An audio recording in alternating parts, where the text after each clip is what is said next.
Mr. Pearson of Pearson's Tours. Roger Horrocks, the legend. Hugh, it's great to have you. This is the very first Ocean Memos podcast, so to have you as our honoured guest. I really appreciate you taking the time to chat with me, and obviously be of great interest to everyone in the program. Hugh, maybe just a little bit about yourself before we get into your backstory. But just tell us a little bit about who you are, what you've done, and what you're all about. Yeah, so I've been working in wildlife TV for 30 years now, which I don't quite know how it happened, because I still think I'm 28, even though I'm obviously not. So I did a degree in marine biology at university, and I didn't know what I wanted to do when I left university, so I actually ended up doing medical sales. I was a drug rep for 3 years. And then one day I was watching TV, and I'd always liked watching wildlife TV, watching one of the Attenborough series, I can't remember which one. And I suddenly thought, well, some people have to make this. Someone has to make this wildlife TV. So I thought, well, why can't I do that? And that's what I'm going to do. And I looked into it, and everyone just laughed me off the park because, I didn't go to a posh school or whatever. I went to Plymouth Polytechnic, which was not exactly Oxford or Cambridge. And they just almost forget it. But I'm pretty bloody minded. So I looked into it, and I found out about this course at Imperial College in London, which is Science Communication, an MSc, which at its time was a very early one. And the person who had done the course before me in its first year had work experience at the BBC Natural History Unit. So I thought, right, so I went in very, very targeted to do that. So I gave up my job, went into this MSc with the intention of getting work experience at the BBC.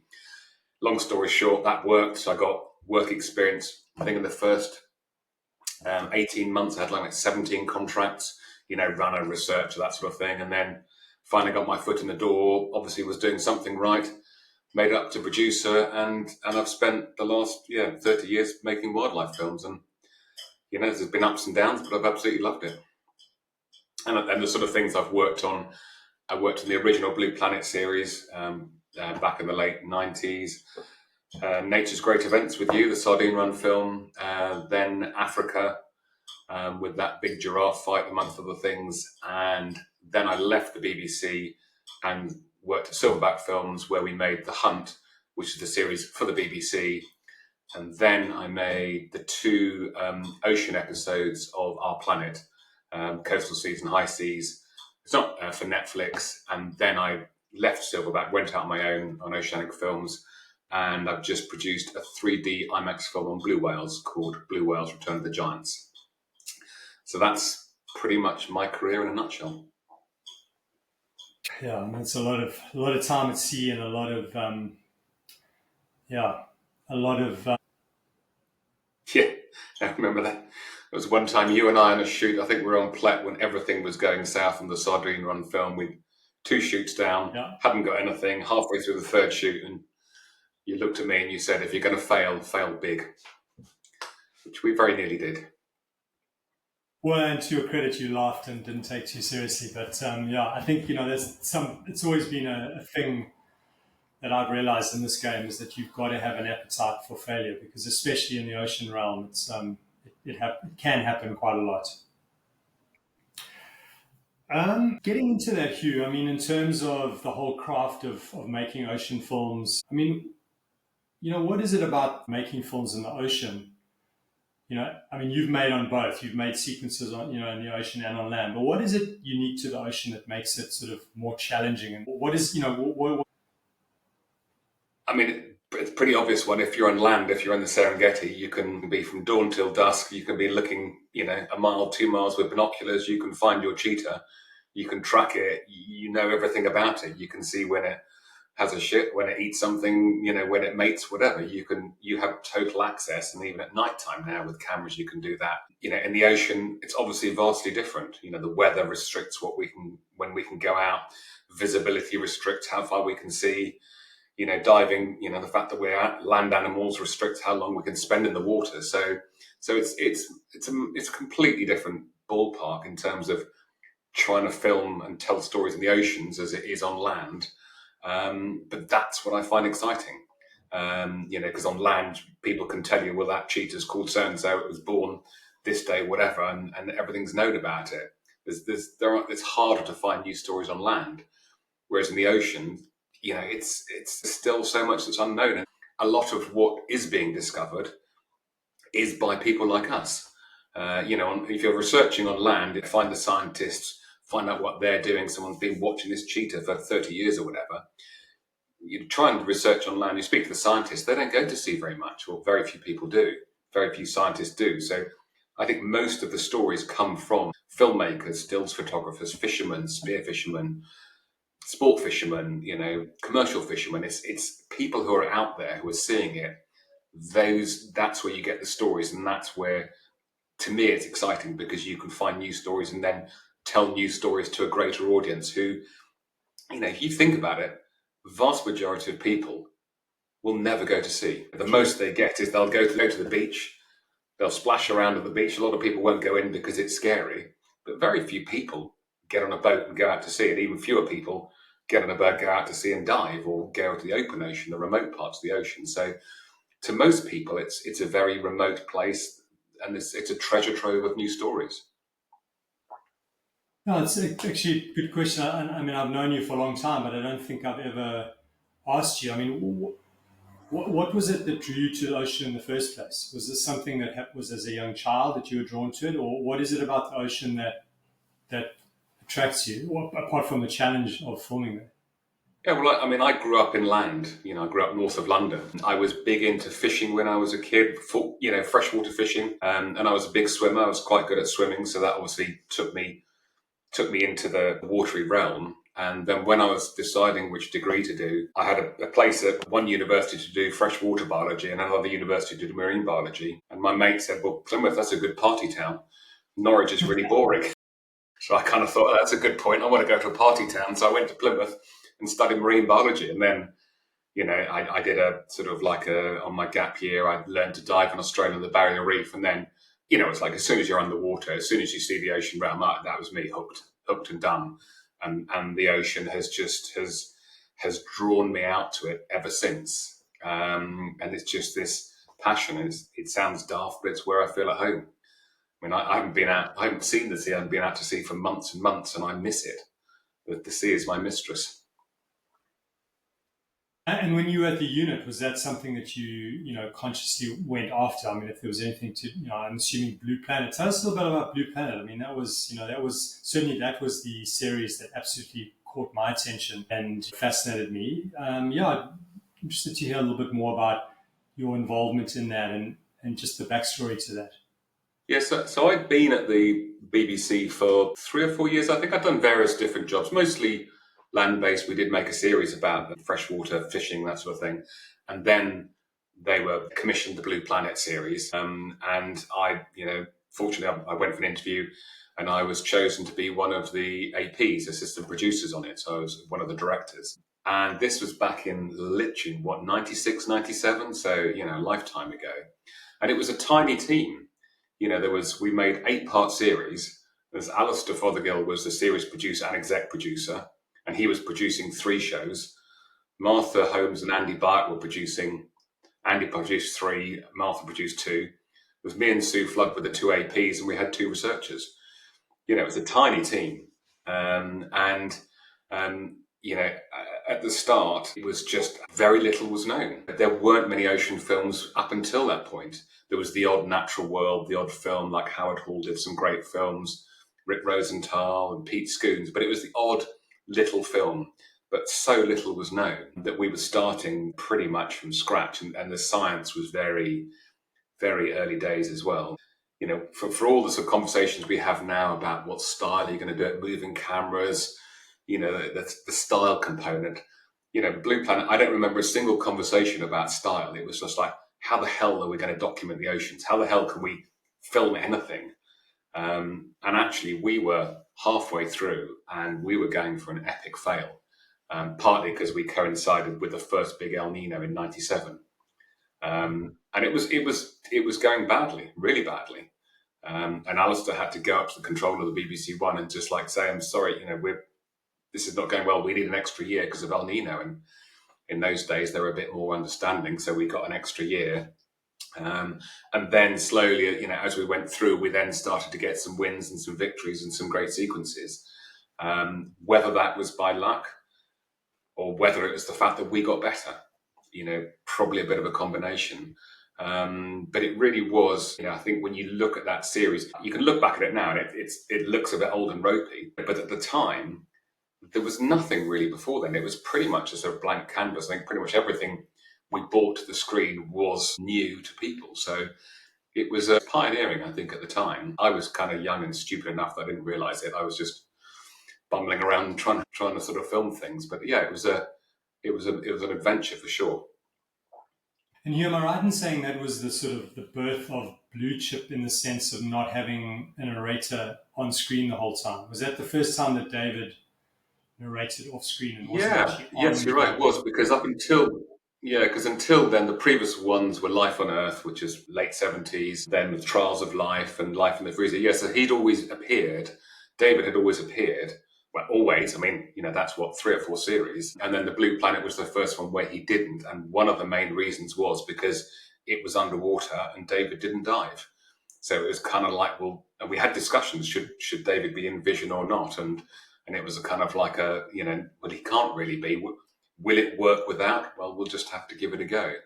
And when you think that was, as I say, one of the first series, and now you see how many there are. I mean, there's kind of like, 4 or 5 big series a year now.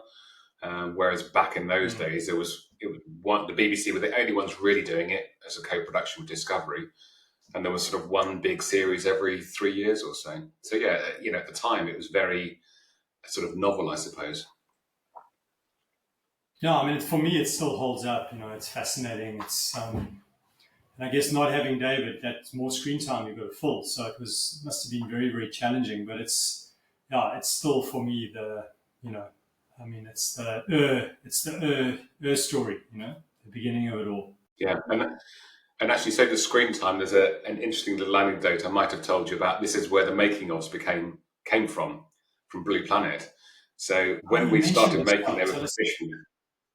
Yeah, so when Blue Planet was commissioned, it was 8 50-minute shows, and then I think there was an extra show that was sort of like the science behind the filming, and then we were pretty well into the edit, and the BBC One controller just sort of rang up Alistair and said, "Well, we're now commissioned those 50-minute shows, but could you make them these because we're changing the schedules. We don't want to have these 40, 50-minute slots. They want to be 30 or 60-minute slots."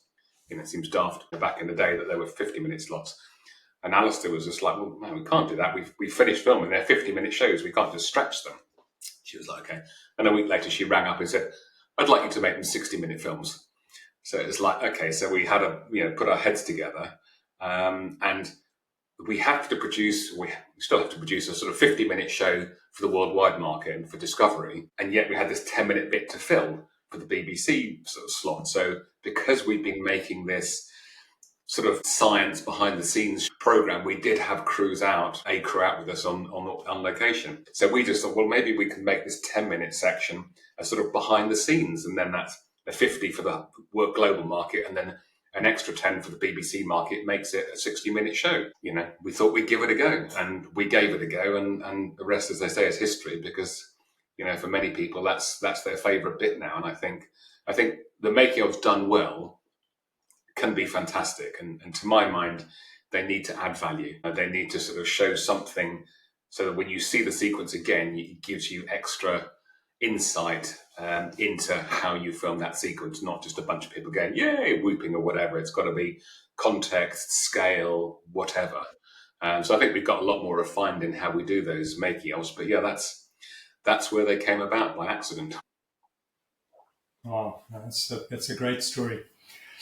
So I mean, you've worked. I mean, you mentioned people like Pete Scoons, who was a great legendary underwater cinematographer who, always, and he very much adopted and pushed the limits of digital early on, didn't he?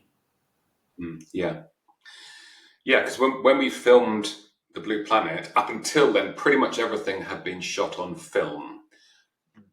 Tape was just coming in, beta tape, beta cam. And then when we first started Blue Planet, we had to get all the cameramen together and sort of like teach them how to use video. because up until then it had been just film. So you'd go down with your Arri Super 16 camera, 10-minute roll of film, battery that lasts about 40 minutes or whatever, and you go down and you'd film what you can. And it sure taught you how to be disciplined with your shooting. But then we used video underwater and film above water. And that was the first real time digibeta had been used, which was a great format. You had half-hour tapes rather than 10-minute roll of film. And also, it was always amazing. And, whenever you shot something on film underwater, you got, when you saw it, it looked worse than it was on the dive. But whenever I was, started on a video, you go down a dive and it was a bit mucky or whatever, you come back, look, play the tape and kind of go, blimey, was that the same dive? Something about the physics of video allows it to cut through the water viz much better. So yeah, we used video underwater for the first time. That was digibeta, and then obviously things have got much, much better. So, I mean, you've got to work with so many different camera operators and teams and people. What do you look for in a cinematographer? I mean, if you're going to be going out on a shoot, what are the sort of qualities that you look for? Gosh, many. I mean, it's usually someone I've worked with before. I'm quite conservative on cameramen I work with.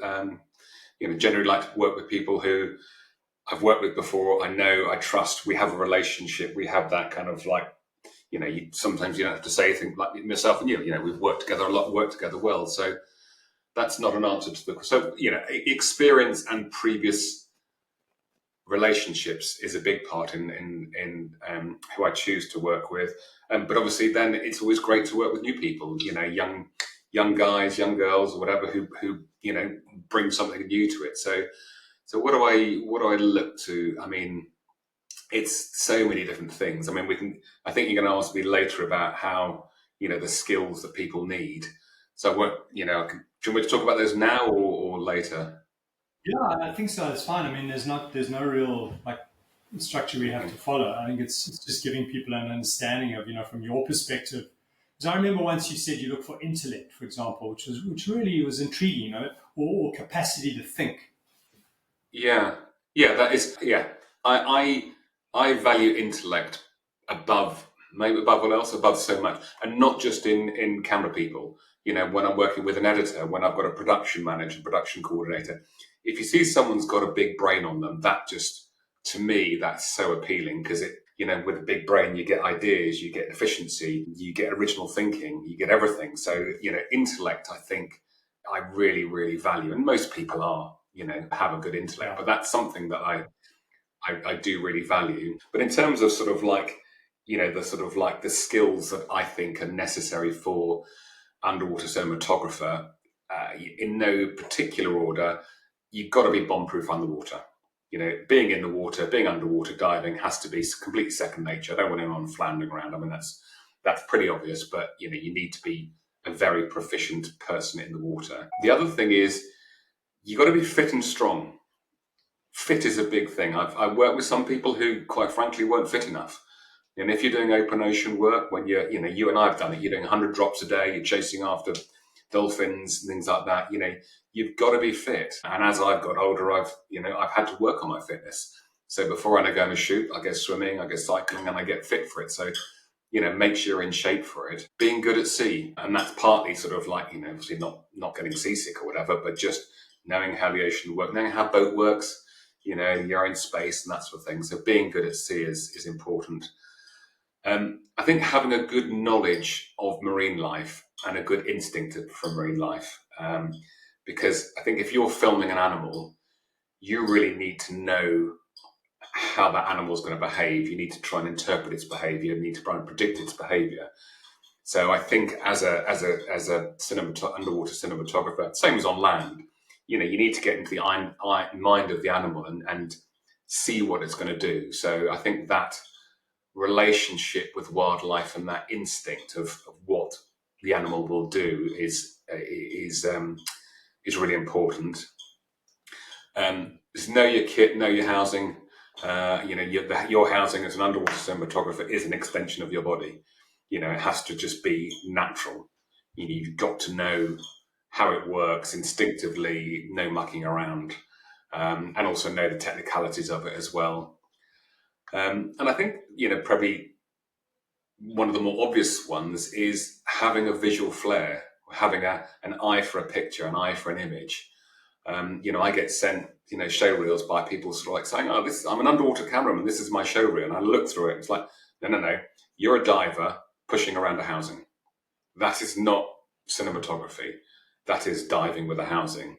So what I'm looking for, when new people or show reels or whatever, or trying to encourage people and nurture them is, how are you going to get those images? Change the shot sizes, change the angles, give movement to the shot, do whatever, but just think about how you're going to get those images. Fundamentally, everything comes down to story. What story are you trying to tell? Whether it's a story of a blenny or a blue whale or whatever, who's the character, what's the story, and what's happening? And then what images do we need to get to tell that story? So as you're underwater, sort of thinking, yes, I want a beautifully composed image, but if the story is it's doing X or Y, then clearly we need to capture that moment. And it's not just about, I think at the moment there's a big focus on people getting close-ups. Got to get the close-ups. And yeah, close-ups are great, the impactful close-ups. But it's pulling wide. It's putting the animal in the environment rather than, because sometimes you can come back and you just think, well, where is it in the open ocean, is it a reef or whatever? Again, whatever lenses or whatever you need to do to place that animal in its environment. And then, this comes with experience. It's knowing what shots you're going to need to tell a story, to cut a sequence. So it's a case of, okay, there's the different shot sizes, different shot angles, all those sort of things. So it's just sort of like, look at films, look at sequence, analyze them, and then just think, what do I need? And we always obviously go on location with a shot list and a storyboard. Now you can just whack that into AI. Someone told me the other day, they just said, I'm going on location, give me a shot list and a storyboard in the style of an Attenborough landmark series about this subject, and out it comes. So, why not? You need to interpret that, but always going with a plan. The other thing, and I think this is really pertinent to your whatever the course you're doing, is local knowledge. And I've always had a huge amount of local knowledge.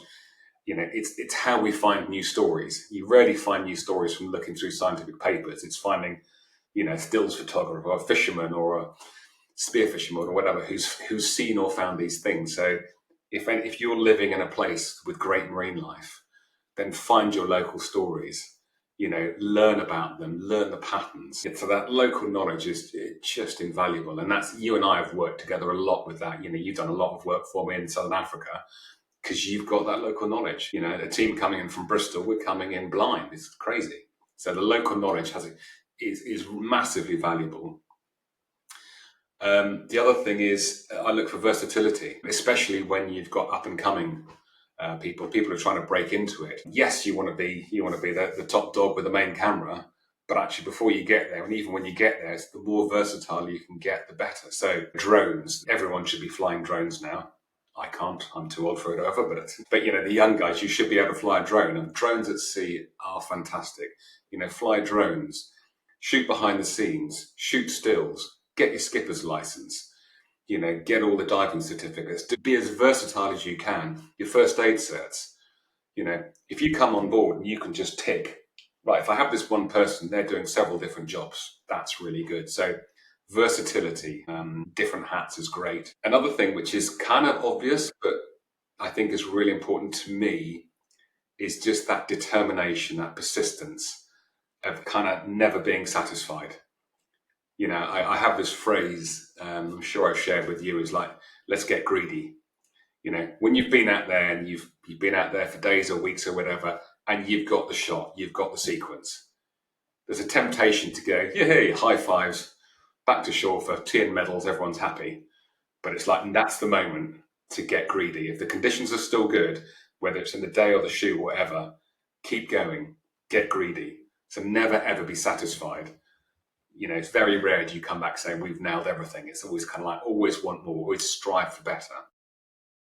I think that's something that, yeah, I mean, just to pick up on that, I think that's something that, I mean, we all by our nature quite competitive, want to, and it's whether that came out of my work with you or, but, certainly what I try and do is you want to set the bar so high that no one wants to do the story after you. And it probably did come from you, but, it's that kind of determination. It's like, okay, fine, let's just close the story down. So that, and that's kind of what you did on your Great Tide film. No one, that was such a beautiful, location-based film of the sardine run that no one has really touched it in earnest since. And that was back in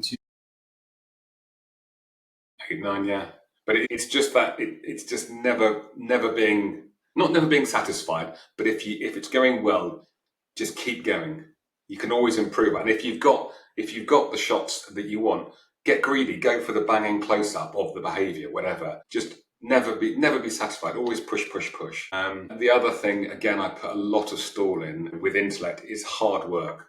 I love grafters. I love people who will just work, work, work, and I hate lazy people. Cannot be doing with it. Now, there's not many, but I just like people that work hard. And if you're up and coming, if I say, right, we're meeting at 7 o'clock, you should be there before 7 o'clock by the time I get there. If I say 7 o'clock and I'm waiting for it 7:10, get there early. And then at the end of the day, it's like, okay, what can I do to help? Do you want me to fill tanks? Do you want me to download? Do you want me to do everything? I just like grafters. It's just a sort of like a, intellect and grafters. Give me someone, a smart person who works hard. I like those people. And then the other thing is have fun. You got to have fun. We have some amazing experiences. You and I have been there. You work your ass off. You work hard. So you work hard. So when it's on, you work hard. When it's done, you play hard, and you enjoy it. So I think you've got to go with a smile on your face, and you've got to really appreciate the experiences we have with the people we have them, because they stay with you forever. And the people you're going to battle with are the people that you want to remember. So, yeah, you got to keep smiling. You got to have fun. So that was a very long-winded answer to a quite a short No, well, I question. mean, you kind of covered off about 15 questions there, so it's actually brilliant. But I mean, I think just to pick up on some of those, which was great. But I mean, in terms of, you mentioned obviously the doggedness, the determination, but also, yeah, it's just that having people on shoots where it's an energy thing as well, isn't it? It's a kind of a, because when you're in those very tight, intimate moments, all that time together, if you've got someone who's negative or it's a problem, it's actually very, very draining. And I think that's something I try and explain to people as well, is that your attitude, bringing your game face to the party, or your best self, is just also so essential.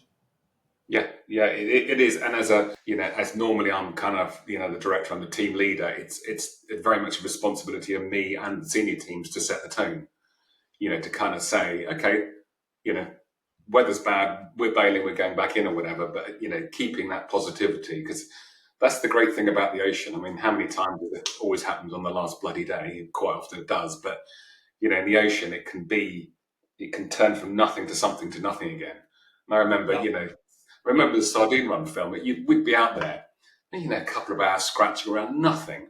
And then from nowhere, massive bait ball, 2 minutes of filming, 2 hours of filming, goes bonkers. And I remember we filmed this pull out at the end of that. And I looked around, it's like, where's everything gone? And it just literally as quickly as it started, it just disappeared. So that's the great thing about the ocean, is that it can come from nothing. And that's why, coming back to your point, you have to be positive, because it can be, and you've got to be ready. Very good Because point. when it goes, you don't want someone saying, "Oh, I'm not quite ready yet," or whatever. So yeah, being positive and being ready is crucial. But you've also, one thing I've learned a lot from you is that you're very confident about calling things. I've worked with crews or producers where there's this insane, almost neuroticism about failing, and all you do is spend all your time out there. Even when it's never pointless, but it's often, it's just like, listen, let's keep the powder dry, as it were. I mean, just talk to me a little bit about that and how that works for, on shoots. Yeah, I mean, my sort of very rough rule of thumb is the rule of thirds when working at sea. A third of the time it's going to be crap weather, you can't get out. A third of the time, it's going to be marginal weather, you can scratch around, you might get the odd shot, you might find something out, but you're unlikely to actually get a shot that's going to make the film. And a third of the time, hopefully, you're good conditions and you can film, you can capture images that will make the film. And that's how I normally plan 3-week shoots for that reason, to kind of accommodate those. But yeah, I mean, it definitely comes with a sort of like an experience and a maturity thing. But I always think, if we're out, are we going to get a shot that's going to make the film today? And half the time, if you're bouncing around or whatever, you're not. Now, it might be worth being asked, okay, we're not going to film, but actually we're following these dolphins. We might learn a little bit about their patterns or their movements or something like that. So we ain't going to film, but let's just keep with them. But are we going to get a shot that's going to make the film? And if we're not, don't go filming, because you're far more likely to damage people, to damage kit, and to tire people out. And if you're not going to get a shot that's going to make this film, then don't do it. And a classic thing is drones. Don't launch your main drone if you're not going to get a shot that's going to make the final film. I made that mistake once, killed the drone, and then halfway through the shoot, so like, where am I going to go? So yeah, I'm very, very conscious of that. And another big thing is tiredness. If you're not going to get a shot that's going to make the final film, I don't want to flog you as the cameraman to death, so that when it comes to it, when you get that moment, you're knackered, you're shot to bits. I want you in that moment to be fresh, clear-headed, and absolutely on it, not so knackered because I've been beating the heck out of you. And as I said, you stand more chance of digging a dome, smashing someone's hand up or whatever. So, don't fight the sea. You're not going to win. If the conditions are not good enough to get an image that will make the final film, you're far better off being on shore and just taking time. The weather reports these days are so good. You don't need to be out there. You don't need to be a hero. So just keep your powder dry. Keep your powder dry, because you're far more likely to do damage than good. I mean, it reminds me of, remember the shoot we did in Mosul? We headed off to Mosul to do that shoot for our planets. And we just thought we'd have, instead of just the three good, the third of good time, it was all going to be crystal clear. And I clearly remember, when it was overcast, you were like, we're not going out. It's pointless. And that really impressed me, because it showed the, your single-mindedness to the quality of what you wanted to generate. Yeah, I mean, I think if you're looking for scenics underwater and portraits and things like that, to my mind, you need nice visibility, you need nice sunlight to make it sing. Now, if you're in the first week, you can do that. Second week, you can do it. If you're in the last week and you haven't had any of that, clearly you've got to get something, but not in the first week. If you're after behaviour, then yeah, the light is less of an issue. And the visibility, as long as you can get close to the subject, less of an issue. But so behaviour, yeah, you need to, if conditions, the sea conditions allow, you need to be out there if it's safe. If it's portraits and scenics, to my mind, you wait for the good sunlight and good visibility, because if you've got the time, as I said, there's no point filming it all in the first week in crap light. Wait. I say if it's in the last few days, is that okay? It ain't going to happen. Then you do it. And, I was on a shoot for Blue Planet 3 with Dan Beecham to a location I probably shouldn't say.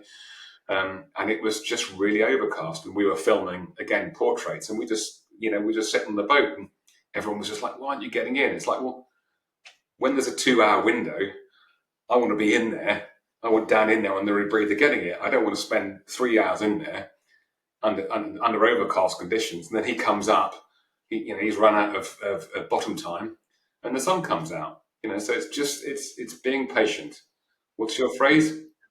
Hold the line. Hold the line. Super intentional. Funny enough, I mean, I remember that shoot I did for Mark and Vanessa, the Disney elephant film, and we went up into Botswana, and it just so happened that week there was heavy cloud, and literally I was sitting in a channel waiting for 2-3 hours for that brief bit of sunlight, and then I'd quickly swim down the channel, and then I'd get out and I'd wait again. So I mean, again, and they, Mark and Vanessa as well, really high bar in terms of what they, same school as you. Yeah, Yeah, and the other thing is as well is safety wise. If it's crap viz, as you know, crap viz, you're far more likely to have an accident. So again, why risk damaging a camera and damaging the kit, trashing the shoot if conditions aren't good enough to get a shot that's going to make the film. As if unless you're in the last few days, and if the last few days you got to come back with something, yeah, then you kind of like you can lower your standards. But certainly Yeah, it's a trade-off. early Yeah. doors, early doors is kind of like just you can. The thing is, early on as well, you can be so productive just finding out information, just observing, just watching, talking to the local people or whatever. You don't have to be out there. You can just be more intelligent about them. Yeah, I mean that for me is, yeah. We've almost been chatting for an hour, which I think is a good period. I mean, I could chat to you for days and months, and we need to get another shoot together. But yeah, I really appreciate it, that just giving us those insights. And it's funny because I can see, I'm working on the course now. I can see how much of my thinking has been shaped by yours, and Didier's, of course, to a degree. But yeah, I really appreciate. And I mean, you were the person who gave me my break in the industry, so it's wonderful that you're the first person that I'm chatting to on the podcast. And yeah, thanks so much for your insights and your time. And yeah, I look forward to more adventures soon on the high Well, seas. it's all about teamwork, as we know. It's not my films or anyone's films. It all comes down to teams, and I'm always very particular in who I work with. And I reckon if I work well with the very best cameraman and treat you well and have a good result, then when I pick up the phone, you're gonna work for me again.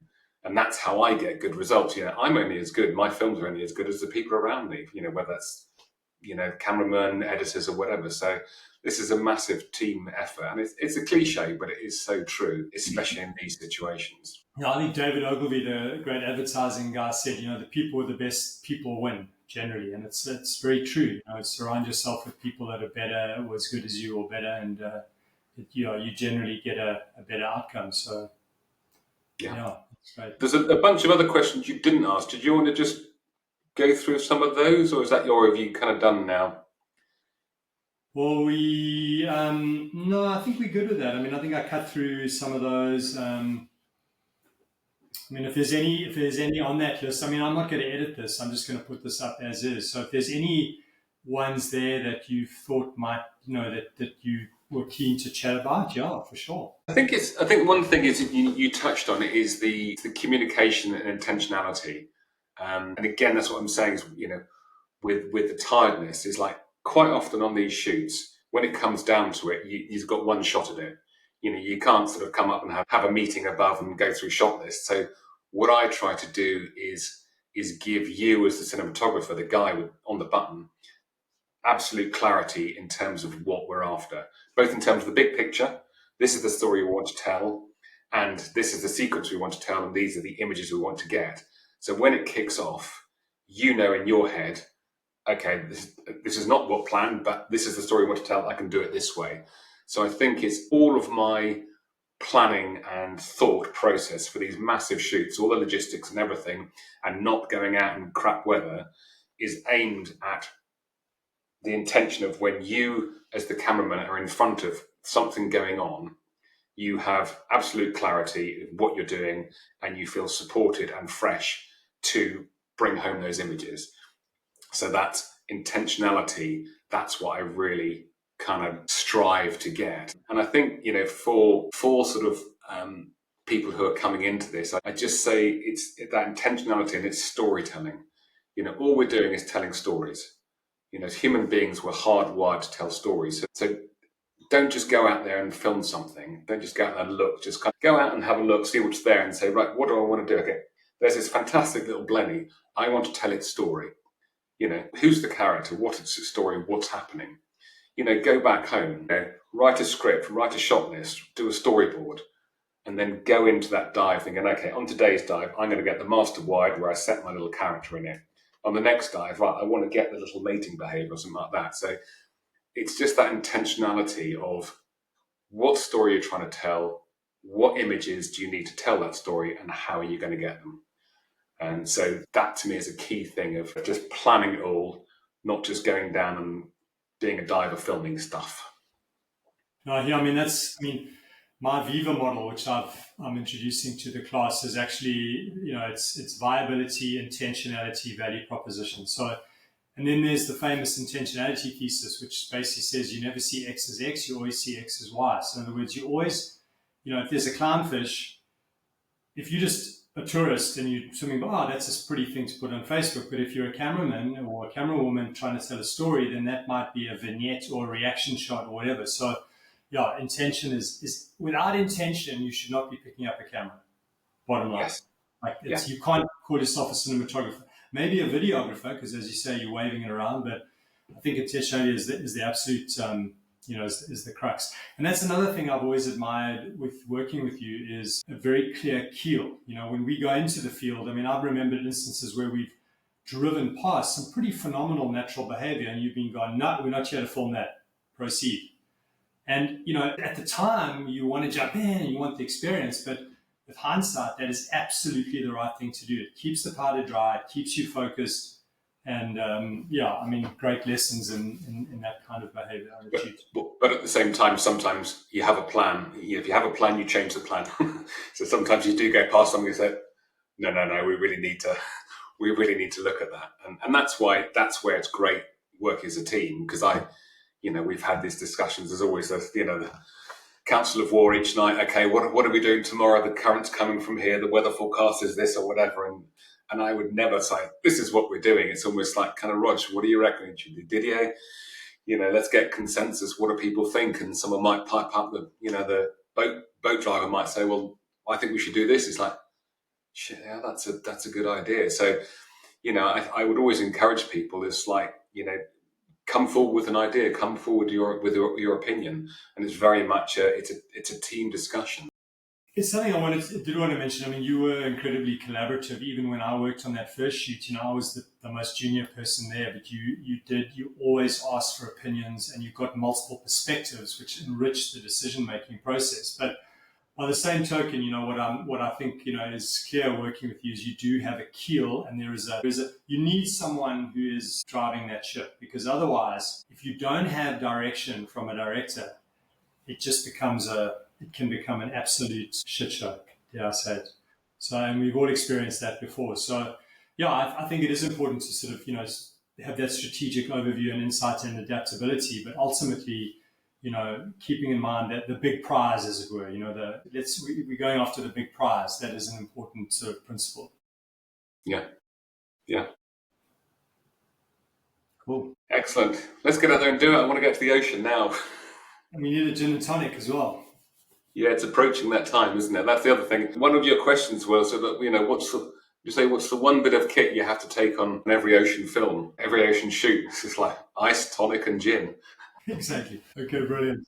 That's always the first one. And let's face it, there's nothing better, is there, when you've been out at sea, you've had a cracking day with your mates, you've got some award-winning imagery, and then you have your gin and tonic at the end of the day. Yeah, totally. Actually, can I one more thing? Yeah, stuff. Sure. Stuff. Do you remember stuff? Good point. We do not want stuff. We do want stuff.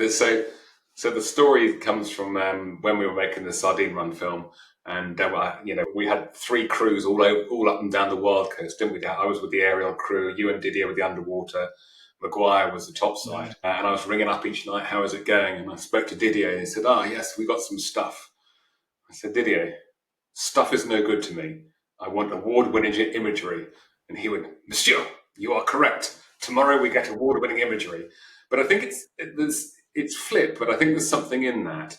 I think if you're, again, it's that intentionality. If you're just going down getting stuff, the weather's crap, the viz is crap. Yeah, I got some stuff. It's like, well, stuff is just meh. What I would rather is you not get stuff. You wait until you're looking down the monitor and you think, that's an award-winning image. Then you press record. And I think it gives you that intentionality. And then what you've got. Your register. Your sort of like the sort of quality that you're aiming for.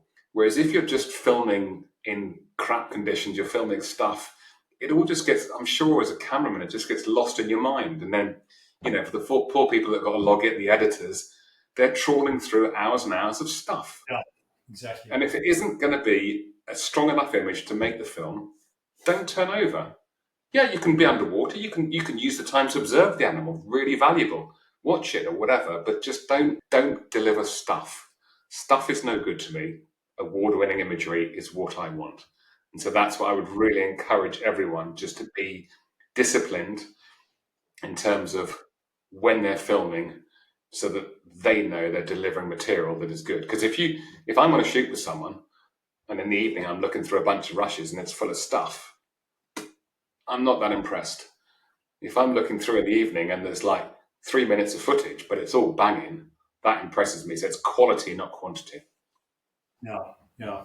I think there is, and it actually reminds me of our shoots in Roger. But I mean, I think there is what I like to do, and because we hadn't really worked together. What I like to do when I first get into an environment is shoot unbelievably loosely, try different frame rates, zoom in, crash in, and be extremely experimental. The problem, of course, is that a lot of it ends up being stuff because it's all over the show, and that's kind of what we remember when I did that to you, and you were I think you were rather appalled at and reined me in. But I think maybe especially when you're working together with a producer for the first time, because you're kind of trying to work out frame rates and what the person likes, what they don't like. I think there is maybe, there are times where, and also just to dial in the frame rates for different animals and what's working. And for especially you, if you've got someone like what we were doing, we were kind of editing in the field, we were making rushes and then we were kind of watching. But I hear you. I mean, and especially with digital, man, it's a problem because because there's no limitation, there is always that temptation just to, I'll kind of roll here and I'll roll there. So, yeah, I totally agree with you. There's a time to be loose, but as a general rule, tight is better. Just for the context of everyone else, when Roger and I were on the shoot to Roger and Pat, we'd been working together for quite a long time, and this was a week into the shoot, and I was looking through the rushes, and I was worried. I was thinking, fucking Horrocks is he's not got it for this type of benthic work. And you remember I sat you down, and it was tough because we're mates. I said, Roger, this quality is not good enough. And then you explained how you were doing it, how you were early on, you were just getting your eye in, say different frame rates and things like that. And it's like, yeah, okay, I get that. But, and thereafter, you probably would have done it anyway, but definitely the quality rose because we came to a point. But again, it's that communication, that clear communication, and that intentionality. So yes, you're right, there is a time when you can shoot a bit loose, a bit experimental at the start of the shoot. But be clear about what you've got and then don't repeat shots. So yeah, but it's just whenever you say you come up from a dive and you say to the director, we got some stuff today, think of me. Yeah. And it's funny just to, extrapolate one of the things, I've been looking, obviously a lot of people applying for the course and, you be just looking at a lot of different people getting a snapshot. I mean, you should not be putting stuff up on your Instagram account. Your Instagram account is where I take 1 second, I take one look at that thing and I go, this person's got an eye or they don't have an eye. I want to work with them. I don't want to work with them. Yeah. And, and it gets back to, again, and this is actually on my slide, Hugh, be intentional with everything that you do. When you write your emails, when you be intentional of the images that you put, especially if you are someone who's responsible for generating images. I mean, I'm guilty of it to a degree as well. You've got to make sure that everything represents you to the quality that you aspire to. So, no, it's a good lesson. Don't shoot stuff. Don't shoot stuff. Stuff is no good to me. No, agreed. That's a negative. We should end on a positive, shouldn't we? Well, yeah. What can we end on? I mean, yeah. So I think the positive for me is I think the oceans is a source of good news. Now, when I look on the land, to be honest, the land's fucked, because we live there, we've ruined it. I think it's saving a few little bits, whereas the oceans, as we've seen, if you leave it alone, it does recover amazingly quickly. One of my favourite sequences that I've ever been involved in is that humpback sequence that you filmed off Cape Town. Sure. A huge, long-lived mammal, and yet the whales are recovering. That's a massive good news story. Missoul, leave it alone for a bit, recovers everywhere in the ocean. As soon as we leave things alone, they recover. And so that's another sort of really thing that draws me to the ocean, is because, the ocean is going to, it is the lifeblood of our planet, and it's the life support system of our planet. And if we look after it, or let it look after us, then it will recover. And it's a source of great news stories. The humpback whale sequence you filmed. We filmed their bluefin tuna off Cape Town. They hadn't been seen there for 30 years or whatever. So there is a lot of positive news around the ocean, and we should celebrate that and communicate that with people, and communicate how important the oceans are to the health of our planet. Just leave it alone. Awesome. Well, I mean, I'm sure there'll be, as I get more dialed into, more specific questions and things, it would be brilliant to, do a follow up to this sort of down the line, maybe when I'm back from Raja or whatever. But thank you, Hugh. It's always good to chat with you. And thanks again for all the incredible adventures we've shared together, the learnings, the challenges. It's been deeply rewarding, and I'm really grateful for that work. We've had some fun. Yeah, cool. Let's do it again. Okay, you. Thanks so much. Are you signing off or just stopping recording? Well, I haven't stopped yet, so they'll be listening to all of this. So it's like I'm gonna sign off now, and then we can chat. Okay, cheers, you. If anyone ever wants to talk to me, I'm always happy to chat or whatever. So just get hold of me, and anything I can do to help anyone, I'm always happy. Fantastic. Thanks, you. Okay. Have a good weekend then.